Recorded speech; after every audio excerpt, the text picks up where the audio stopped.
Hello दोस्तों, स्वागत है आप लोगों का हमारे माँ शारदा अकेडमी एएस पे। आज हम लोग कक्षा 10 के सब्जेक्ट फिजिक्स के चैप्टर प्रकाश का परावर्तन का अगली हेडिंग गोलीय दर्पण से संबंधित कुछ परिभाषाएं देखेंगे। आइए देखते हैं गोलीय दर्पण से संबंधित कुछ परिभाषाएं। पहला परिभाषा होगा इसका दर्पण का ध्रुव। गोलीय दर्पण का ध्रुव देखिए, गोलीय दर्पण के परावर्तक पृष्ठ गोलीय दर्पण के परावर्तक पृष्ठ के मध्य बिंदु को गोलीय दर्पण के परावर्तक पृष्ठ के मध्य बिंदु को दर्पण का ध्रुव कहते हैं। इसे P से प्रदर्शित करते हैं। गोलीय दर्पण के परावर्तक पृष्ठ के मध्य बिंदु को दर्पण का ध्रुव कहते हैं। इसे P से प्रदर्शित करते हैं। आइए इसे दर्पण पे देखते हैं। यहाँ पे ये परावर्तक पृष्ठ हो गया, ये हमारा परावर्तक पृष्ठ, और यहाँ पे इसके मध्य बिंदु जहाँ पे मुख्य अक्ष आगे कटेगा वहाँ पे एक मध्य बिंदु रहेगा। इसे P से प्रदर्शित करते हैं। यहाँ पे पोल, P से पोल होगा, पोल माने ध्रुव। यहाँ पे P से प्रदर्शित करते हैं। फिर आइए दूसरा हेडिंग देखते हैं, दर्पण का वक्रता केंद्र। दर्पण का वक्रता केंद्र, गोलीय दर्पण का परावर्तक पृष्ठ गोलीय दर्पण का परावर्तक पृष्ठ जिस खोखले गोले गोलीय दर्पण का परावर्तक पृष्ठ जिस खोखले गोले का भाग होता है गोलीय दर्पण का परावर्तक पृष्ठ जिस खोखले गोले का भाग होता है उस गोले के केंद्र को गोलीय दर्पण का परावर्तक पृष्ठ जिस खोखले गोले का भाग होता है उस गोले के केंद्र को गोलीय दर्पण का वक्रता केंद्र कहते हैं। उस गोले के केंद्र को गोलीय दर्पण का वक्रता केंद्र कहते हैं। इसे C से प्रदर्शित करते हैं। तो गोलीय दर्पण में देखिए, ये पोल हो गया हमारा, ये जिस खोखले गोले का, ये तो ऐसे ही होगा ना,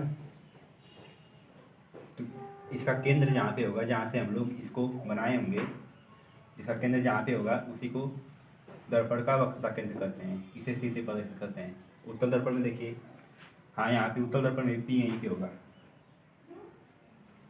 ये हो जाएगा यहाँ पे दर्पण का ध्रुव, और उत्तल दर्पण में ये हमारा गोला हो जाएगा पूरा। तो यहाँ पे जहाँ से हम लोग इस गोले को खींचेंगे, जहाँ से इस गोले को बनाएंगे, वहाँ पे हो जाएगा C। तो यहाँ पे हमारा हो जाएगा दर्पण का केंद्र।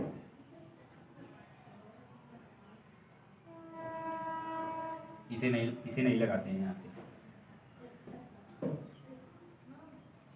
आइए अगली हेडिंग देखते हैं, दर्पण का वक्रता त्रिज्या। गोलीय दर्पण का परावर्तक पृष्ठ जिस खोखले गोले का भाग होता है गोलीय दर्पण का परावर्तक पृष्ठ जिस खोखले गोले का भाग होता है उस गोले की त्रिज्या को गोलीय दर्पण का परावर्तक पृष्ठ जिस खोखले गोले का भाग होता है उस गोले की त्रिज्या को दर्पण का वक्रता त्रिज्या कहते हैं। उस गोले की त्रिज्या को दर्पण का वक्रता त्रिज्या कहते हैं। इसे R से प्रदर्शित करते हैं। आइए देखते हैं इसे दर्पण पे। यहाँ पे हमारा गोले का केंद्र था, तो केंद्र से परिधि तक की दूरी R थी। यहाँ पे हमारा दर्पण के केंद्र से और दर्पण के बीच की दूरी, इसका अगला हेडिंग देखते हैं, दर्पण का द्वारक। गोलीय दर्पण जिसके परावर्तक पृष्ठ गोलीय दर्पण के परावर्तक पृष्ठ के व्यास को गोलीय दर्पण के परावर्तक पृष्ठ के व्यास को गोलीय दर्पण का द्वारक कहते हैं। गोलीय दर्पण के परावर्तक पृष्ठ के व्यास को गोलीय दर्पण का द्वारक कहते हैं। इसे M1 डॉट M2 से प्रदर्शित करते हैं।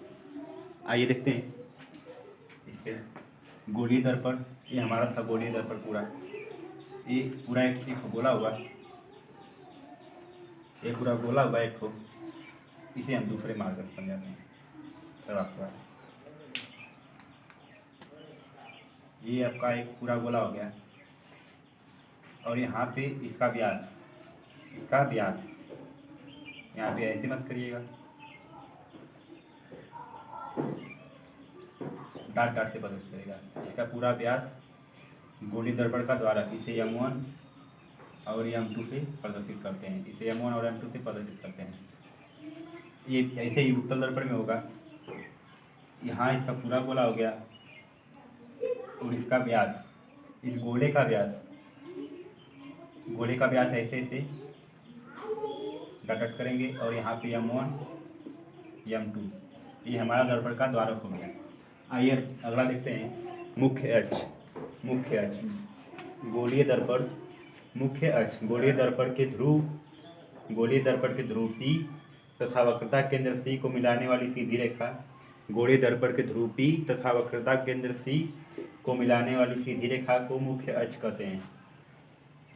ध्रुव को P से प्रदर्शित करते हैं तथा केंद्र को C से। तो गोलीय दर्पण के ध्रुव P तथा वक्रता केंद्र C को मिलाने वाली सीधी रेखा को गोलीय दर्पण का मुख्य अक्ष कहते हैं। आइए देखते हैं इसे। ये है C, यहाँ पे केंद्र है हमारा और यहाँ पे ध्रुव है, और इसको मिलाने वाली सीधी रेखा ये हमारे पास है। ये हमारी मिलाने वाली सीधी रेखा है, तो इसे मुख्य अक्ष कहेंगे। ये हमारी सीधी रेखा होगी मिलाने वाली, इसे मुख्य अक्ष कहेंगे, मुख्य अक्ष। और यहाँ पे उत्तल दर्पण में इसे आप A और B से प्रदर्शित कर सकते हैं। और उत्तल दर्पण में हमारे पास ध्रुव और केंद्र को मिलाने वाली सीधी रेखा है, और इसे, ये हमारी सीधी रेखा है तो इसे A और B से प्रदर्शित करते हैं। ये हमारा मुख्य अक्ष होगा, मुख्य अक्ष। अब इसका अगला हेडिंग मुख्य फोकस। गोलीय दर्पण के मुख्य अक्ष के समांतर आने वाली प्रकाशीय किरणें, गोलीय दर्पण के मुख्य अक्ष के समांतर आने वाली प्रकाशीय किरणें, समांतर आने वाली प्रकाशीय किरणें गोलीय दर्पण के परावर्तन के बाद, गोलीय दर्पण के परावर्तन के बाद मुख्य अक्ष को जिस बिंदु पर काटती हैं, मुख्य अक्ष को जिस बिंदु पर काटती हैं उसे दर्पण का मुख्य फोकस कहते हैं, उसे दर्पण का मुख्य फोकस कहते हैं। इसे F से प्रदर्शित करते हैं।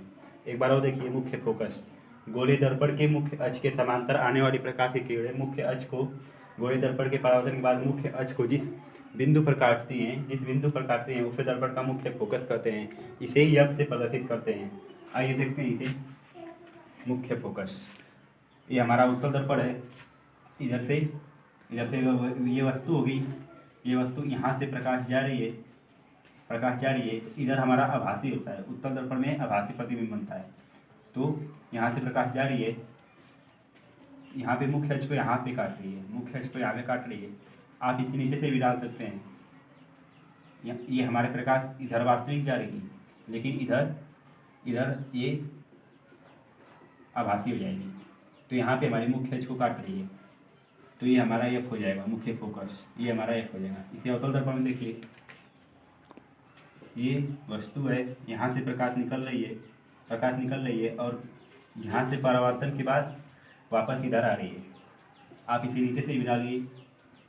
ये वस्तु हो गई, यहाँ से प्रकाश जा रही है और परावर्तन के बाद इसे यहाँ पे काट रही है, इस बिंदु पर, तो इसे मुख्य फोकस कहेंगे।